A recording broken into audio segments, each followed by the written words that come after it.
বর্তমান সময়ের সবথেকে জনপ্রিয় যোগাযোগ মাধ্যম হচ্ছে এই ফেসবুক। এই ফেসবুকে আমরা কাজ করতে আসি বিভিন্ন উদ্দেশ্য নিয়ে। একেকজন মানুষের উদ্দেশ্য একেক রকম। যেমন কারো উদ্দেশ্য থাকতে পারে টাকা উপার্জন করা, কারো উদ্দেশ্য থাকতে পারে পরিচিত হওয়া, কারো উদ্দেশ্য থাকতে পারে মানুষকে ভালোবাসা। তবে যে উদ্দেশ্যই থাকুক না কেন, অ্যাকচুয়ালি আমরা এই প্ল্যাটফর্মটাকে কতটুকু সঠিকভাবে ইউজ করতে পারছি, সেটাই হচ্ছে মুখ্য বিষয়। এখন এইখানে যে শুধু মানুষ টাকা ইনকাম করতে আসে, বিষয়টা তা না। এই ফেসবুকের অনেক, অনেক পজিটিভ গুণাবলীও রয়েছে। যেমন অনেকেই বিপদে পড়লে বা অনেক অসহায় মানুষের পাশেও আমরা এই ফেসবুকের মাধ্যমে তার পাশে দাঁড়াতে পারি। সেটা কিভাবে? ধরেন আপনার আশেপাশে একজন অসহায় মানুষ রয়েছেন যাকে হেল্প করাটা প্রয়োজন এবং আপনি চান তাকে হেল্প করতে। কিন্তু সেই পরিমাণ সামর্থ্য আপনার নাই বা আমার নাই। সেক্ষেত্রে আমরা কি করতে পারি? আমরা আমাদের ফ্যান ফলোয়ারদের মাধ্যমে বা পরিচিত মানুষের মাধ্যমে সবাই মিলে একসাথে সেই অসহায় মানুষটার পাশে দাঁড়াতে পারি। এটা একটা মহৎ উদ্যোগ এবং মহৎ কাজ এবং এই ফেসবুকটাকে একটা সঠিক ওয়েতে ব্যবহার করার একটা অন্যতম উপায় বলতে পারেন। তো এত কথা বলার কারণ হচ্ছে বর্তমানে খুব রিসেন্ট ঘটনা যেটা, একটা বিষয় নিয়ে মানুষের ভিতরে বিভিন্ন ধরনের কন্ট্রোভার্সি কাজ করছে। সেটা হচ্ছে ২ মাসের একটা বাচ্চা যার আল ওপেন হার্ট সার্জারি করা প্রয়োজন এবং বেশ মোটা অঙ্কের একটা টাকার প্রয়োজন। প্রায় অলমোস্ট ৫ থেকে ৬ লাখ টাকার মতো। কিন্তু দুর্ভাগ্যজনকভাবে সেই সন্তানের ফ্যামিলির পক্ষে এত টাকা বেয়ার করা মানে খুবই কঠিন ছিল ওই মুহূর্তে। ২-৩ সপ্তাহ আগের ঘটনা। খুবই কঠিন। ইভেন ন্যূনতম চিকিৎসা দেওয়ার মতো মানে চিকিৎসা দেওয়ার ব্যবস্থাও পরিবার করতে পারেনি। ঠিক এই মুহূর্তে আমাদের শাহনাজ আপু যিনি অস্ট্রেলিয়াতে থাকেন, মেইনলি তিনি উদ্যোগটা নেন। শাহনাজ আপু বাংলাদেশে থাকেন আমাদের শ্রদ্ধেয় বড় ভাই হাবিবুর রহমান এবং শ্রদ্ধেয় দাদু পরিবার। এরা সবাই মিলে এই ৩ পরিবার ছাড়াও আরো অনেকেই এই অসহায় শিশুটার পরিবারের পাশে এসে দাঁড়ান। এই কারণে যে এইখানে তো ভাই কোনো স্বার্থ নাই। শুধুমাত্র অসহায় মানে ২ মাসের একবার চিন্তা করে দেখুন, আপনার বাচ্চার নরমাল একটু হাঁচি-কাশি হইলে আপনার কি পরিমাণ টেনশন হয়? সেইখানে ২ মাসের একটা বাচ্চার ওপেন হার্ট সার্জারি করতে হবে। জীবন মৃত্যুর সন্ধিখানে রয়েছে। একবার ভেবে দেখুন যে ওই বাচ্চাটাকে যদি আপনি দেখেন, স্বাভাবিকভাবে আপনিও চাইবেন, আপনি পারেন বা না পারেন সেটা পরের বিষয়। আপনিও চাইবেন যে বাচ্চাটার পাশে এসে দাঁড়ায়। তো স্বাভাবিকভাবেই মানে আমরা তো মানুষ। মানে কি বলে এটা? মানবিক দিক বিবেচনা করে হইলেও মানবিকতার কারণে হইলেও এই ৩ পরিবার এই বাচ্চাটার পরিবারের পাশে এসে দাঁড়ান এবং তারা তাদের ফ্যান ফলোয়ারদের মাধ্যমে ব্যাপক ক্যাম্পেইন করে, লাইভ করে, কষ্ট করে একটা নির্দিষ্ট পরিমাণ টাকা অর্থ আদায় মানে তুলতে সক্ষম হন এবং সেই টাকা দিয়ে মোটামুটি তার প্রাথমিক চিকিৎসা করা পসিবল। তার ওপেন হার্ট সার্জারি করাটাও সম্ভব এবং তারা টাকাটা তুলে সেই পরিবারকে দিয়ে টাকা যাতে অন্য আর দেওয়া না লাগে এজন্য তার ফ্যান ফলোয়ারদের উদ্দেশ্যে ভিডিও বানিয়ে ফেলেন। তার মানে চ্যাপ্টার ক্লোজ। তাদের এই মহৎ উদ্যোগকে আমরা স্বাগত জানাই। কিন্তু প্রবলেমটা শুরু হয়েছে তারপরে। আমাদের এমডি হাবিবুর রহমান ভাই নামেন এক ভাই আছেন যিনি প্রবাসী। উনি প্রশ্ন তুলেছেন যে এইখানে টাকার একটা অনিয়ম হয়েছে। মেইনলি আমি যতটুকু জানি, আমি ভুল হইতে পারি। এরকম যে টাকা আরো বেশি উঠছে, ধরেন ১০ লাখ ২০ লাখ টাকা উঠছে, কিন্তু ওই টাকাটা প্রপারলি মানে ভিকটিমের পরিবারকে দেওয়া হয় না, মানে আমাদের বাচ্চার পরিবারকে দেওয়া হয় না, এরকম একটা এলিগেশন তিনি নিয়ে আসছেন।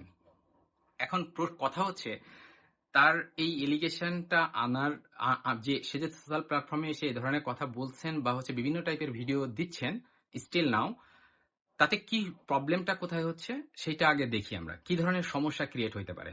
প্রথমত ভাই আমরা সবাই একটা সমাজে বসবাস করি, আমাদের একটা সোসাইটি আছে, আমাদের একটা নির্দিষ্ট গণ্ডি আছে, আমাদের বাবা মা ভাই বোন আত্মীয় স্বজন এই সোশ্যাল প্ল্যাটফর্মের সাথে ইনক্লুডেড। আবার অনেক আত্মীয় স্বজন আছে, অনেক ফ্যান ফলোয়ার রয়েছে, সবাই তো পার্সোনালি হাবিবুর রহমান শাহনাজ আপু বা দাদু পরিবারকে চিনে না। তো তাদের ভিতরে একটা কনফিউশন ক্রিয়েট হওয়াটাই স্বাভাবিক, এটা খুবই সিম্পল একটা বিষয়। বাট দিন শেষে আর একটা বিষয় হচ্ছে যে এদের দেখা যাচ্ছে যে আরো অনেক মানুষ উদ্বুদ্ধ হয়ে অনুপ্রাণিত হয়ে আবার অন্য কোনো অসহায় মানুষের পাশে এসে দাঁড়াবেন।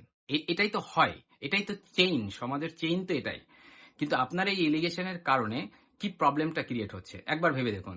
ধরেন প্রথমত ধরে নেন যে আপনার এই এলিগেশনটা অ্যাট দ্য এন্ড সত্য প্রমাণিত হলো না, তাহলে কি হবে? প্রথমত এই ৩টা পরিবার যে মহৎ উদ্দেশ্য নিয়ে এত কষ্ট করলেন, একটা অসহায় বাচ্চার পাশে এসে দাঁড়ালেন, তারা সামাজিকভাবে কতটা তাদের সামাজিকভাবে কতটা হেয় হইলো এটা আপনি বুঝতে পারতেছেন, কারণ সবাই তো পার্সোনালি তাদেরকে চেনে না, একটা বিষয়। সেকেন্ডলি হচ্ছে সবচেয়ে বড় যে বিষয়টা আছে, অনেক মানুষ আছেন যাদের সামর্থ্য নাই, ধরেন আমার নিজেরই সামর্থ্য নাই, কিন্তু আমার ইচ্ছা আছে যে একটা অসহায় মানুষের পাশে দাঁড়ানোর বা অসহায় কাউকে দেখলে তাকে সাহায্য করা।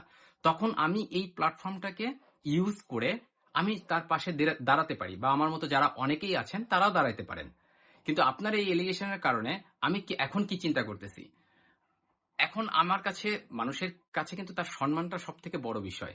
সে অন্য সবকিছুর থেকেই সম্মানটা বড় জিনিস। আমি চিন্তা করবো, আরে ভাই, আমি যদি এই কাজ করতে যাই, যদি অন্য কোনো হাবিবুর রহমান এসে এরকম প্রশ্ন তুলে, তখন তো সামাজিকভাবে আমি হেয় হয়ে যাব। তখন এই ধরনের ভয় কিন্তু প্রত্যেকটা মানুষের ভিতরই কাজ করে, এবং আমি এই কাজটা থেকে পিছিয়ে চলে আসবো। এটা হচ্ছে এক মেইন পয়েন্ট যেটা। তো ধরে নেন যে আপনার এই এলিগেশনটা সত্য না, তাহলে ঘটনাটা কি হইলো আপনি বুঝতে পারতেছেন? সেকেন্ডলি, ধরে নেন আপনার এই এলিগেশনটা সত্য, আমরা সবাই আপনাকে সাপোর্ট করব যদি আপনি এটা প্রুভ করতে পারেন।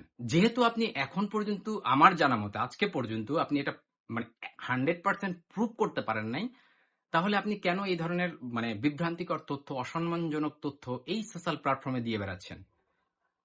আমরা তো, আমি পার্সোনালি বলতেছি, আপনি যদি এটা প্রুভ করতে পারেন, আমি আপনার পাশে আছি, কিন্তু প্রুভ করতে পারেননি, তাহলে কেন এই ধরনের অসম্মানজনক কথা বলে বেড়াচ্ছেন?